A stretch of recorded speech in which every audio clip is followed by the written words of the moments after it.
자, 오늘 해볼 이야기는 제가 개인적으로 되게 하고 싶었던 2주년이니까 해보는 11년차 작가 저죠. 나름 오래 했어요, 작가 생활. 11년차 작가가 꼽은 명조 최고의 스토리 탑5입니다. 물론 이건 당연하지만 여러분도 다 아시겠죠? 주관적인 기준이고요. 주관적인 이제 티어리스트, 티어리스트고, 주관적인 순위죠, 순위.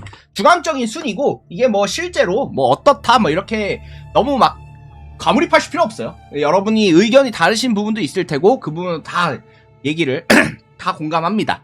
자, 그래서 제가 이제 개인적으로 제 작가 입장이 작가잖아요. 그래도 나름의 꼴의 작가라고 제가 나름 왜 이거를 뽑았는지, 그리고 왜 이게 어떤 의미가 있었는지에 대해서 한번 하나하나 얘기를 들어보려고 합니다. 먼저 첫 번째 스토리 이제 탑 5부터 한번 가보도록 하겠습니다. 5위입니다. 바로 5위는 바로 칸타렐라입니다. 자, 5위는 칸타렐라임. 이게 보면은 여러분 다 이렇게 물음표 나오죠? 왜 칸타렐라냐? 이거는 그냥 내가 제일 좋아하는 캐릭터. 이런 정도야. 이 정도야. 솔직히 뭐 너무 진지하게 받아들이지 마. 웃자고. 그냥 웃으면서 하는 겁니다. 내가 제일 좋아하는 캐릭터여서 저는 칸타렐라 이벤트였죠. 얘가 이벤트래. 칸타렐라 이제 서브로 나왔었죠. 이제 캐릭터 스토리로 이제 나왔었는데, 저는 이거 하면서 솔직하게 말할게요. 이게 스토리가 좋고 떠났어. 스토리가 좋고 나쁘고를 떠나서, 야, 이게 있잖아. 나는 서브컬처 게임 꽤 오래 했거든요. 저 게임 나름 오래 했는데, 야, 이 정도로 그 플러팅을 미친듯이 하는 거 처음 봤어요. 아니, 나는 이게 보통 서브컬처 게임이 왜 플러팅을 그렇게 많이 안 하냐면, 일단 기본적으로 주인공을 남녀로 선택을 하잖아. 남자로도 성별을 할 수 있고 여자로도 성별을 할 수 있다 보니까 일반적으로 그렇게 막 진짜 막 엄청난 플러팅을 하지 않거든요. 근데 칸타렐라는 거의 칸타렐라는 조금만 더 있으면 할 것 같아요. 아니, 너무 서사가 자극적이어서 이게 되게 좋았었고, 물론 그냥 이런 걸 우스갯소리를 떠나서도 서사 자체도 좋았습니다. 이게 일반적으로는 이제 진짜 성녀였잖아요. 이게 진짜 성녀였는데, 이 칸타렐라 스토리가 되게 좋았던, 칸타렐라의 서사가 좋았던 이유는 사실 스토리텔링이 엄청났다, 뭐 엄청 구조가 엄청났다, 연출이 막 최고였다, 이런 걸 떠나서 사실 좀 큰 이유가 있어요. 칸타렐라의 외모 때문입니다. 칸타렐라의 외모가 좀 큰 역할을 합니다.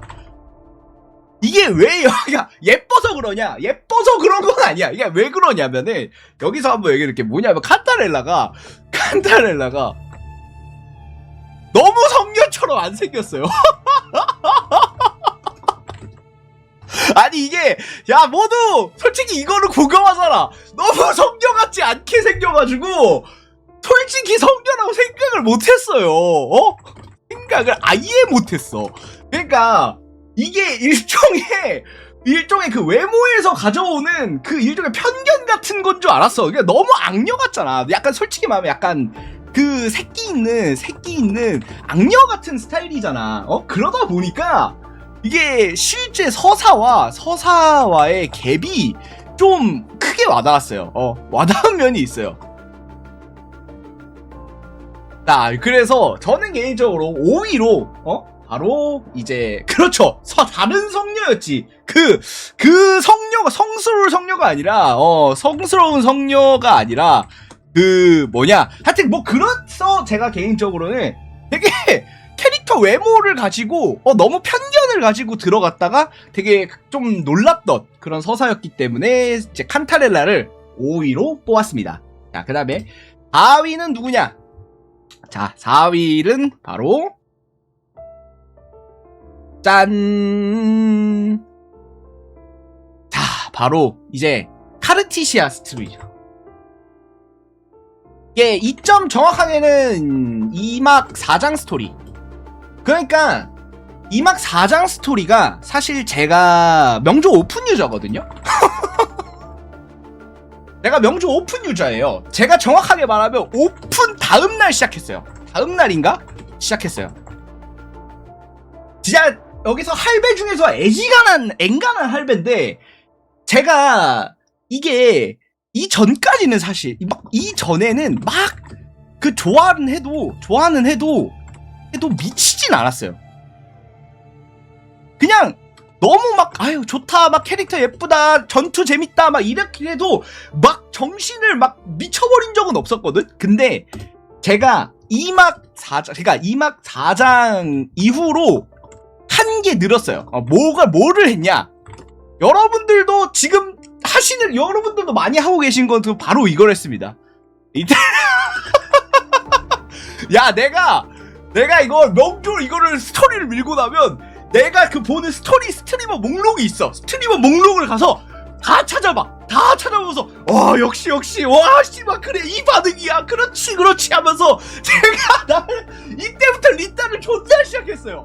그래서 제 나름의 되게 큰 의미가 있는 스토리였어요. 제가 되게, 그리고 작가로서도 좀 분석을 해보면은 스토리가 이제 가짜가 진짜가 되는 이야기거든요. 그래서 너무 되게 여기서 만들어낸 명식이라고 하는 존재에 대해서 어떤 그게 정확하게 얘가 가진 그 명식에 저항하는 사람, 명식에 저항하는 그 인간 여린 소녀의 모습을 너무나도 잘 보여줬죠. 그리고 확실히 그냥 이 서사가 되게 좋았어. 그냥 뭐냐면 이 가짜가 진짜가 되는 서사 자체가 되게 맛돌이에요. 이거는 뭐 여기 원조 맛돌이가 있어요. 가짜가 진짜가 된다기보다 가짜가 이제 진짜를 이기게 되는, 그런 대승하게 되는 약간 그런 서사가 뭐 여러분도 아시듯이 뭐 페이트에서도 있었고 여러 가지 애니나 만화에서 많이 나왔었죠. 이게 자체가 되게 맛돌이였고, 사실은 솔직히 스토리도 좋았지만, 저는 개인적으로 좋았지만, 이거는 이 스토리 2막 4장을 살린 건 저는 개인적으로 확실히 연출이라고 생각해요. 진짜 어떤 생각이면 진짜 돈을 얼마를 부은 거냐 라는 생각이 들 정도로 그 마지막 전투씬은 정신이 나갔었어요. 딱 떨어질 때, 싸우다가 떨어질 때 막 진짜 이 카르티시아 끌어안고 날아갈 때부터 해서 와, 그냥 그거 진짜 제가 프레임 단위로 봤거든. 나중에 막 프레임 단위로 봤어. 어땠냐면, 야, 거기서 이게 나중에 봤을 때 방랑자가 그 발로 그 카르티시아가 날려낸 그러니까 플레르죠 그때. 플레르가 날려낸 검기 받아서 그냥 치는데, 돌려보내는데, 야, 액션씬이 너무 멋있는 거야. 진짜. 그리고 뭐 여러분들도 지금도 전설로 회자되는 삼랑자. 이 삼랑자, 그래서 이때 그냥 막 소리 지르면서 했거든. 나 너무 아쉬워. 이때 같이 여러분들과 스토리를 봤었으면은, 이때 내가 명조 스트리밍을 했었더라면 하는 아쉬움이 있어요. 근데 이때는 아마 연재 중이어서 못했을 거고, 여하튼 너무 재밌게 봤었던 게 2장 4막 스토리였고, 자, 그 다음에 3위. 대망의 3위입니다. 제가 이제 명조에서 3위로 뽑는 스토리, 바로 짜라잔, 루파 스토리입니다. 이게 루파 스토리. 이게 왜? 그러니까 이거에 대해서는 되게 여러분들도 좀 약간 견해가 좀 어느 정도 이제 의견이 다를 수 있어요. 왜냐, 이게 루파 스토리에 대해서 얘기를 할 때 저는 이거를 사실 꼽는 게, 그냥 다른 것보다도요, 텔링 능력이 여기서 꽃을 펴요. 명조의 텔링 능력이 꽃을 피웁니다. 이게 뭐냐면 루파 스토리는 약간 무한루프 같은 거죠. 루프에 갇힌 거잖아요. 근데 이게 저가 작가라서 아는데, 작가라서 알고 있지만 이게 쓰기 존나 어렵거든요. 야, 이게 진짜 무한루프 스토리는요 쓰면 존나 빡세요. 이거 진짜 개빡셉니다. 개빡세. 그래가지고 이거를 어떻게 이해시켜 주려고? 난 스토리 보면서 이 생각을 했어. 아니 이게, 야, 얘들 이거를 어떻게 이해시켜 주려고 이렇게 꼬아서 썼지 싶었는데, 야, 여러분들도 다 하시면서 봤던 이 책을 통해서 진짜 정말 이 스토리 라인을 간결하게 정리해서 딱 한눈에 보게 만들어준 게, 이걸 시각적으로 스토리를 이해할 수 있게 도록 만들어낸 능력이 아주 너무나 대단했어요. 진짜. 그리고 당연하지만 마지막에 그 연출도 좋았죠. 연출도 당연히 좋았죠. 저는 아직도 그거 좋아합니다. 그 명조식 빛연출 있거든요. 그 황혼빛에 캐릭터 이렇게 비치면서 약간 역광으로 나타내는 이거 명조식 빛연출이 있어요. 항상 자주 써먹어 얘네들. 역광으로 쫙 하는 눈 존나 아픈 연출. 요거부터 시작해서 미아 선수랑 전투까지 해서 너무나 재밌게 봤었던 스토리여서, 저는 개인적으로 3위로 이제 루파 스토리를 뽑았습니다. 자, 그리고 2위는 뭘까요? 2위는 여러분들 혹시 2위 예상되시나? 저는 요 2위 스토리, 바로 제가 나비계곡이 뽑은 2위 두 번째 탑2 스토리는 바로 명조의 슈퍼스타. 탕수육이 그 무엇보다 어울리는 여자. 탕수육이 그 무엇보다 어울리는 그 여자, 바로 플로로 스토리입니다. 야, 역시 플로로. 이거는 예상하신 분 좀 있었을 것 같아. 왜 플로로였냐. 근데 저는 사실 이렇게 생각해요. 그러니까 플로로 스토리 자체의 서사도 좋았는데, 이거는 명조에 있어서도 되게 중요한 거였어요. 굉장히 중요한 분기점이 된 스토리거든요. 이게 왜 그러냐면, 이 전 스토리가 루파랑 카르티시아 스토리였을 거예요. 루파랑 카르티시아를 이제 둘 다 구하는 그런 스토리였는데, 이게 왜 중요했냐, 명조에 있어서 이게 왜 중요했냐면은, 명조의 단점이라고 하면 단점이 있습니다. 명조 스토리에 단점이 있어요. 이게 뭐냐면, 구원서사를 많이 써요. 많이 쓰는데 너무 많이 써요. 너무 많이 써요. 이게 솔직히 말하면, 그게 좀 냉정하게 말해서 구원서사 원툴이라는 비판을 받을 수도 있어, 솔직히. 원툴이라는 비판이 뭐 없는 소리는 아니야. 말이 안 되는 소리는 아니야. 이게 캐릭터 서사에 있어서 구원서사가 되게 강렬하고 좋은 건 맞는데, 근데 여기서 우리가 항상 맛보던 그 명조 스토리에서 벗어난 시도를 합니다. 그게 바로 플로로 스토리예요. 저는 이게 진짜 너무 좋았던 거예요. 이게 우리가 익숙해졌잖아. 그러면 어느 정도 예상을 한단 말이야. 그냥 우리는 이 스토리에 대해서 대부분, 이렇게 하면 얘를 구하겠지, 이러면 얘를 구하겠지, 이러면 또 뭐 어떻게 해서 구하겠지, 이렇게 예상을 했는데, 바로 대가리를 터버려. 바로 그냥 칼로 배대지. 아니, 나는 이걸 너무 놀랐어요. 아니, 야, 이걸? 이러면서 되게 놀랐거든요. 그래서 되게 명조 스토리에서 아주 되게 중요했던, 되게 제가 스토리 자체도 좋았지만 굉장히 역할적으로도 중요했던 역할이었다고 생각을 해요. 그리고 뭐 1위는 뭐 솔직히 다 야, 솔직히 1위 예상은 다 하잖아. 그래요. 뭐 당연히 내가 왜 여기 있었겠니? 내가 왜 여기 있었겠냐고. 자, 1위는 당연하지만 에이메스 스토리였습니다. 제가 아까 전에 말했던 플로로 때 그 2위에서 말했던 거 있죠. 명조는 구원서사 원툴이다.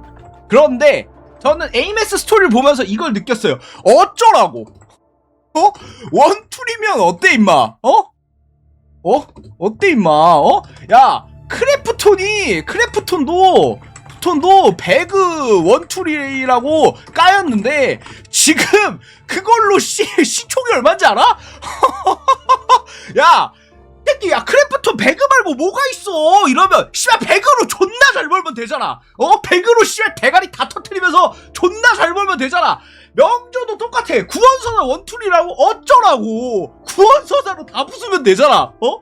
구원서사 원툴이면 어쩌라고? 그냥 그걸로 대가리 다 부수면 되잖아. 아니, 이게 너무나 이거를 확실하게 보여줬던 스토리예요. 그리고 물론 이제 요거는 당연하지만 이제 게이머로서의 감성도 있지만 이제 작가로서의 순수한 감탄도 있었습니다. 이게 뭐냐면 이거는 무한 루프물보다 어려운 게 별로 없거든요. 루프물보다 어려운 장르가 많이 없어요. 근데 그 중 하나가 있다면요, 그게 바로 타임 패러독스물이에요. 이건 솔직하게 말할게요. 웹소설에서 시도조차 못합니다. 절대 못해요. 이거는 웹소설에서 아예 시도도 못해요. 존나 어려워요. 그러니까 무한 루프물은 웹소설에서 할 수 있어요. 무한 루프물은 웹소설에서 할 수 있는데 타임 패러독스물은 웹소설에서 하기가 너무 어려워요. 진짜 본 적 있나? 난 일단 지금까지 타임 패러독스물 쓰는 거 있었나? 괴담 동아리가 있었나? 아니야. 근데 괴담 동아리 있었나?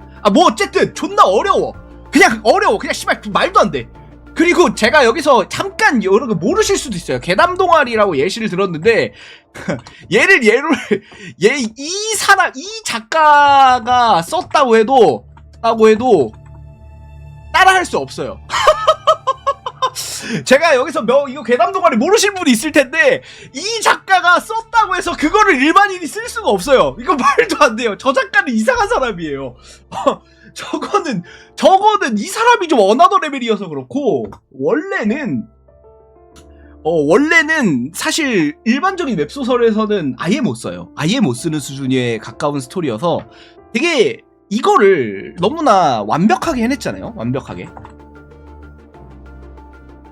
그러면서 이 타임 패러독스물의 되게 중요한 점이 여기서 서술 트릭을 쓰는 거거든요. 서술 트릭을 쓰는 건데 이 호신부 서술 트릭 여러분 많이 보셨죠? 이게 진짜 완전 킥이었어요. 그 호신부를 처음에 했을 때 당연히 그 과거의 방랑자가 그걸 구해준 줄 알았는데 방랑자가 구해준 줄 알았지만 사실은 지금의 방랑자가 구해준 그 연출, 이 연출 하나를 통해서 앞선 모든 복선들이 다 맞춰졌을 때 느껴지는 전율, 이거는 타임 패러독스물 중에서 너무 어려운 서사입니다. 이 부분 그냥 서사적인 난이도로 봤을 때도 에이메스 스토리가 가장 어려워요. 그냥 작가로서 단언컨대 서사적인 난이도로 생각해도 에이메스 스토리는 너무 난이도가 높아요. 그래서 이거를 제가 지금 명조에서 최고로 꼽는 스토리가 바로 에이메스 스토리가 되겠습니다. 뭐 이상 되게 여러가지 좀 얘기를 해봤는데, 물론 당연히 이제 각자 좋아하는 게 다르죠. 각자 좋아하는 스토리가 다르고 이제 어떤 의미에서는 뭐 서로 좀 좋아하는 캐릭터도 다를 거고 그럴 거예요. 그런데 이제 제 개인적인 얘기였고, 그리고 뭔가 저도 그냥 한 명의 유저, 명조를 좋아하는 유저로서 나름 그래도 작가지만 작가니까 뭐 좀 있어 보이게 설명하려고 뽑아봤습니다. 예, 좀 여러분들도 공감하시는 부분도 있을 거고 아니신 부분도 있을 거예요. 그 부분에 대해선 자유롭게 한번 얘기를 해주시면 감사하겠습니다. 이상 여기까지 오늘의 이야기 마치도록 하겠습니다. 감사합니다.